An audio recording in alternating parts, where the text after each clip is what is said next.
Sa videong ito na nakuha ng Los Baños Police, kitang-kita ang di bababa sa tatlong lalaki habang bumabatak ng shabu. Ang bahay na ginawang batakan, ilang metro lang ang layo sa police station. Kaya na makakuha ng sapat na impormasyon, ikinasa na ang operasyon ng mga pulis.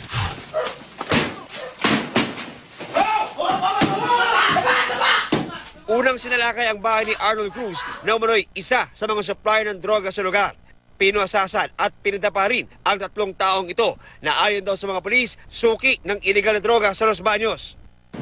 Huling pinuntirya ang sinasabing batakan ng shabu na bukod sa malapit sa police station ay pader lang ang pagitan sa isang daycare center ng barangay.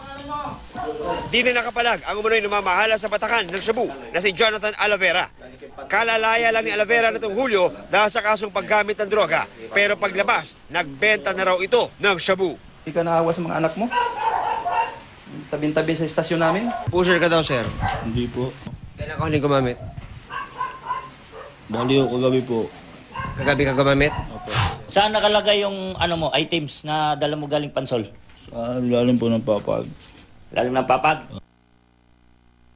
Sa pag-ahalughog, nadiskubre ang isang black book ng mga suki raw nila at code na ginagamit sa transaksyon para makaiwas sa huli.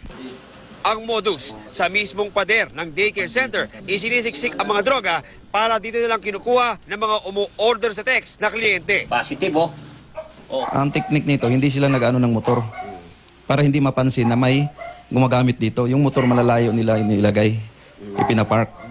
Pero naglalakad lang papunta dito. Meron din silang mga ano dito na kung bibili ka, may code silang ginagamit dito.